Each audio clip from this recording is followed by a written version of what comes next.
স্বাগত আরেকবার সিলেট স্টুডিও থেকে চ্যানেল এস সিলেট নিউজে। ওসমানীনগর উপজেলার একানিদা খাদিমপুর গ্রামে ব্যারিস্টার লুৎফুর রহমানের উদ্যোগে 250 শয্যার এনআরবি হসপিটাল অ্যান্ড মেডিকেল কলেজের নির্মাণ কাজ শুরু হয়েছে। এই হসপিটালের নির্মাণ সমাপ্ত হলে স্বাস্থ্যসেবা নিশ্চিতের পাশাপাশি আগামীর চিকিৎসক তৈরিতে গুরুত্বপূর্ণ অবদান রাখতে সক্ষম হবে বলে অভিমত ব্যক্ত করেন হসপিটালের নবনিযুক্ত সিইও ব্রিগেডিয়ার জেনারেল অবসরপ্রাপ্ত ডাক্তার মোহাম্মদ আবদুল্লাহ আল হারুন। বিস্তারিত জানাচ্ছেন মইনুদ্দিন মঞ্জু, ক্যামেরায় ছিলেন শামীম হোসেন। 2018 সালে ওসমানীনগর থেকে সিলেটের হাসপাতালে নেয়ার পথেই ইন্তেকাল করেন ওয়ার্ক পারমিট ক্লাউডের ফাউন্ডার ও এমডি ব্যারিস্টার লুৎফুর রহমানের মা। সেদিন প্রিয় মায়ের জন্য এলাকায় একজন এমবিবিএস ডাক্তার, এমনকি একটি অ্যাম্বুলেন্সও খুঁজে পাননি তিনি। সেই দিনই ব্যারিস্টার লুৎফুর রহমান প্রতিজ্ঞা করেন ভবিষ্যতে নিজের গ্রামে একটি হসপিটাল করার উদ্যোগ নেবেন। কিন্তু পারি না, একটা মাইক্রোবাস আসছে, একটা অ্যাম্বুলেন্সও না, একটা মাইক্রোবাস আসছে, এগেন একটা এমবিবিএস ডাক্তার নাই যে চেক করে বলবে কি হয়েছে। এই বাড়ি থেকে বাইরে হইতে এই ফৌজপুরে মোড়ায়, মানে 1 মাইল যাওয়ার আগেই উনি হয়তো মারা গেছেন। সেদিন থেকে আমি প্রমিস করছি যে আমি এমন একটা জিনিস করতে চাই যে এইখানে ডাক্তার আসবে, এইখানে স্টুডেন্ট আসবে নাম শুনে, আমার কথায় না, আমরা এমনভাবে হসপিটাল করতে চাই যে ডাক্তার আইসা, এই যে কলেজটা কেন করতে চাই, স্টুডেন্ট পড়তে আসবে, ওনাদের কাজে ওনাদের প্রয়োজনে আইসা ভর্তি হবে, সো দ্যাট আমরা যারা এনআরবিও আছি আমরাও যাতে ট্রিটমেন্ট পাই এবং যারা আমাদের এই এরিয়া বঞ্চিত আছে সবাই যেন এই ট্রিটমেন্ট, কেউ যেন রাস্তায় এইভাবে মারা যায় না।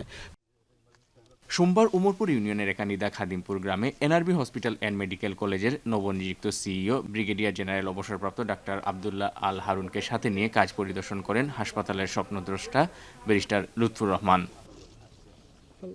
আমরা এখানে ইমার্জেন্সি ক্যাজুয়ালিটি স্থাপন করার প্রথমে, সো দ্যাট এখান থেকে যে সমস্ত রোগী যারা আসবেন তারা যেন ওনারা সঙ্গে সঙ্গে ডাক্তারের সান্নিধ্যে আসতে পারেন এবং আমরা ইমার্জেন্সি ট্যাকেল করতে পারি। ব্যারিস্টার লুৎফুর রহমান এবং তার সহধর্মিণী ব্যারিস্টার নাহিদ পারভিন দেশ বিদেশের সকলের সহযোগিতা কামনা করে বলেন, এই হসপিটাল হবে সবার। কেন তারা হসপিটালের নাম এনআরবি করেছেন তাও তুলে ধরেন তাদের বক্তব্যে। যত নন রেসিডেন্সিয়াল বাংলাদেশি পৃথিবীর যে যে জায়গায় আছেন যাতে এটা কন্ট্রিবিউট করতে পারেন, এর জন্য নামটা হলো এনআরবি। আমাদের যারা ভাইরা আছে এখানে, বোনরা আছে, যারা আমাদের জনগণ আছে এখানে, সবার আমাদের হেল্প লাগবে। এটা আমাদের শুধু আমার বা তার বা কোনো একটা ছোট ফ্যামিলির একটা এটা সবার কমিটমেন্ট দরকার। পরিদর্শনের পর সাংবাদিকদের সাথে মত বিনিময় করেন হসপিটালের উদ্যোক্তা এবং এনআরবি ও স্থানীয় নেতৃবৃন্দ। এ সময় তারা এই হসপিটালকে পূর্ণাঙ্গ রূপ দিতে পৃথিবীর সকল প্রবাসীদের এগিয়ে আসার আহ্বান জানান। ফার্স্ট অফ অল আমি ব্যারিস্টার লুৎফুর সাহেবকে আমি থ্যাংক ইউ জানাবো যে উনি যে ইনিশিয়েটিভটা নিছেন, এটা কিন্তু আমরা বিরাট পরে একটা মহৎ উদ্যোগ। ব্যারিস্টার লুৎফুর রহমানের এই প্রচেষ্টা, এই আবিষ্কার অত্র এলাকার মানুষের চিকিৎসা সেবায় একটা অগ্রণী ভূমিকা পালন করবে বলে আমি বিশ্বাস করি। বাঙালি কমিটি যারা আছেন সবাইকে আমি আহ্বান জানাবো আমরা সবাই যাতে লুৎফুর ভাইকে সাপোর্ট করি, কারণ লুৎফুর ভাই সবসময় বাঙালি কমিটির যে কোনো বিষয় আসে লুৎফুর ভাই গেলে কেউ খালি হাতে যায় নাই। I am very proud of my বাতিজা, বিকজ আমরা এলাকার যে এই ধরনের একটা জিনিস হইব তার স্বপ্নেও চিন্তা করছি না। স্থানীয়রা জানান, এই হসপিটাল ও মেডিকেল কলেজ নির্মাণ হলে এলাকার স্বাস্থ্যসেবা যেমন নিশ্চিত হবে, তেমনি এলাকার আর্থসামাজিক ক্ষেত্রে বিরাট পরিবর্তন হবে। আমাদের একজন ডাক্তার দেখাইতে গেলে আজকে আমাদের তাজপুর অথবা সিলেট যাইতে হয়। এই ধরনের কোনো হসপিটাল বা মেডিকেল ট্রিটমেন্ট হওয়ার মতো কোনো ডাক্তারই নাই। এই হসপিটাল হলে আমরা আশা করব যে এই এলাকার চিকিৎসা সেবার মান উন্নত হবে। এই উদ্যোগে মানে 2-3টা থানা আমরা খাবার হয়ে যাব, জগন্নাথপুর, বিশ্বনাথ, বালাগঞ্জ, জগন্নাথপুর, এরপর নবীগঞ্জ আমরা সাইটে পেশেন্টের সামান্য দূর হয়ে আছে।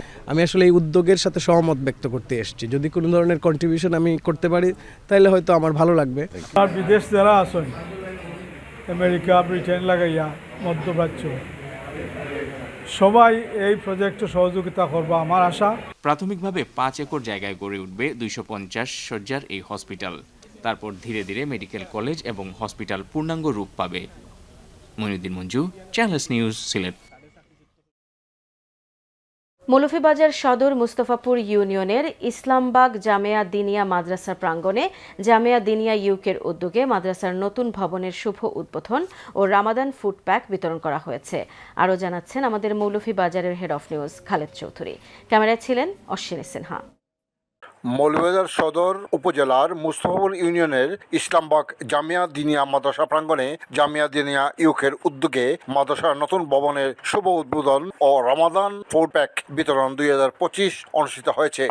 উক্ত অনুষ্ঠানে সৈয়দ মাওলানা মোহাম্মদ মাজদুদ আহমদ রাফিদের পরিচালনায় প্রধান অতিথি ও উদ্বোধক হিসেবে উপস্থিত ছিলেন মৌলভীবাজারের জেলা প্রশাসক মোহাম্মদ ইসরাইল হোসেন।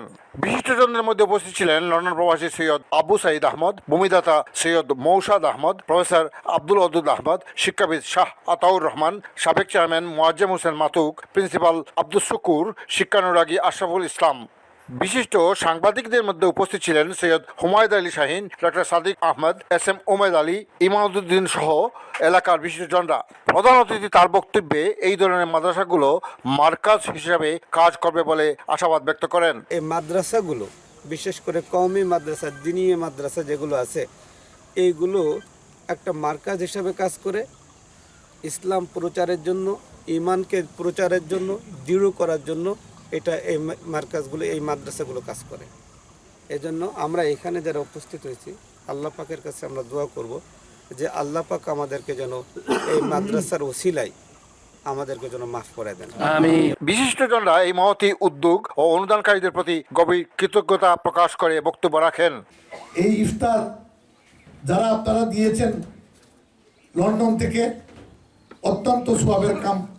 তো যারা লন্ডন থেকে আপনারা লাগিয়া অনুদান দেন, তারা লাগিয়ে আপনারা কাজ করে দোয়া করবা। আজকের এই মহতী উদ্যোগ জামিয়া দিনিয়া ইউকে শাখা কর্তৃক যে আয়োজন প্রতি বছর নিয়ে এবার হচ্ছে, এটা আসলে খুবই একটা আনন্দ। জামিয়া দিনিয়া ইউকে ফাউন্ডেশন আপনার পাশে আছে, এই টিপটিটুকু নিয়ে যেতে পারেন, এটাই হলো তার উদাহরণ। ইউকের বিশেষ করে ওরা সবসময় এই গরিবের পাশে, মানুষের দুঃখেও তারা সবসময় পাশে আছে। আমরা সবাই আমাদের হাত উদার করে এই মাদ্রাসার বিল্ডিং নির্মাণে এগিয়ে আসবো। ইনশাল্লাহ সবার সহযোগিতা এটা সম্পূর্ণ হবে, এই আশা ব্যক্ত করছি। জামিয়া দিনিয়া মৌলভীবাজারের পরিচালনায় আলহামদুলিল্লাহ যে বা যারা দেশ থেকে বিদেশ থেকে আমাদেরকে সহযোগিতা করেছেন, আমরা দোয়া করি আল্লাহ তাআলা সবাইকে এর উত্তম প্রতিদান দান করুন। অনুষ্ঠানের শেষ পর্যায়ে গরিব দুস্থ মানুষের মাঝে রমাদান ফুড প্যাক বিতরণ করা হয়। উপকারভোগীরা এই খাদ্য সামগ্রী পেয়ে তাদের আবেগঘন অনুভূতি প্রকাশ করেন। আল্লাহ তুমি ফানা দিও, আল্লাহ ফানারে ফানা দিছে না, আমি দখল মরে ফুট নমাজ সইলা দখল মরে বাবা। আল্লাহ তাগরে আরো শক্তি দিয়ে কাম করে এরকম গরিবের সাহায্য করার মতো তৌফিক দেন তাগরে আল্লাহ। Khaled Chowdhury, channel news, Islambagh, Moulvibazar. হবিগঞ্জের নবীগঞ্জে অনুষ্ঠিত হয়েছে হজরত শাহজালাল রহমতুল্লাহ আলাইহির অন্যতম সফর সঙ্গী আধ্যাত্মিক সাধক হজরত শাহ ইউনুস উদ্দিন পীর রহমতুল্লাহ আলাইহির বাৎসরিক ওরস মোবারক। নবীগঞ্জের চৌকি বাউসা গ্রামে দুদিনব্যাপী এই ওরস মোবারকের আয়োজন করা হয়। শুক্রবার হতে শুরু হয় এই ওরস।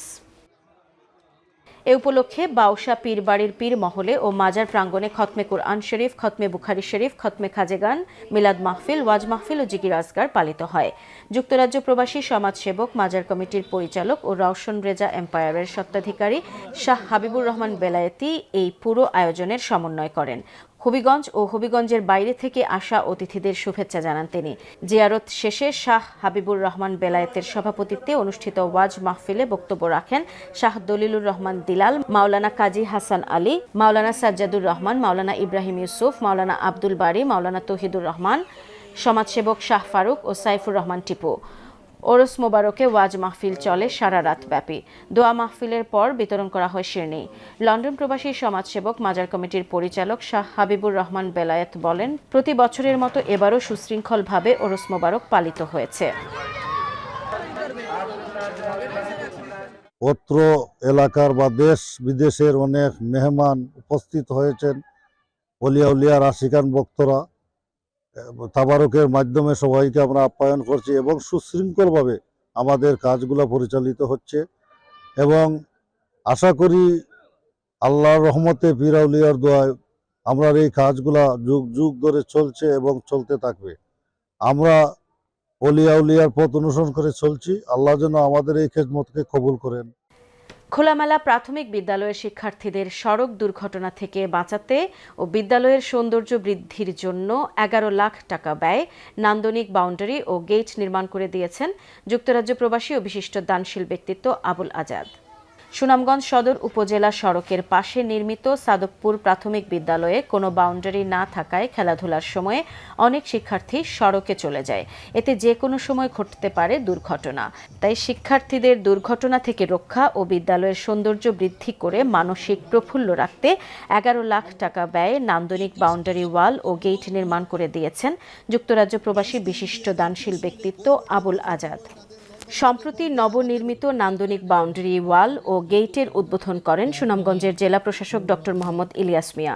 বক্তব্যকালে এমন মহৎ কাজের প্রশংসা করে তিনি বলেন, প্রাথমিক শিক্ষার উন্নয়নে সরকারের পাশাপাশি যুক্তরাজ্য প্রবাসী আবুল আজাদের মতো বিত্তবানদের এগিয়ে আসতে হবে। অনুষ্ঠানে বক্তব্যকালে বিদ্যালয়ের দাতা সদস্য ও যুক্তরাজ্য প্রবাসী বিশিষ্ট দানশীল ব্যক্তিত্ব আবুল আজাদ বলেন, পড়ালেখা না করার কষ্ট হাড়ে হাড়ে টের পাচ্ছি, তাই শিক্ষার মান উন্নয়নে আজীবন কাজ করে যাব। সিলেট নিউজ আজ এই পর্যন্তই। সিলেট বিভাগের প্রত্যন্ত অঞ্চলের খবর জানতে চোখ রাখুন চ্যানেল এস এর পর্দায়। সবাইকে ধন্যবাদ এতক্ষণ সঙ্গে থাকার জন্য। আল্লাহ হাফেজ।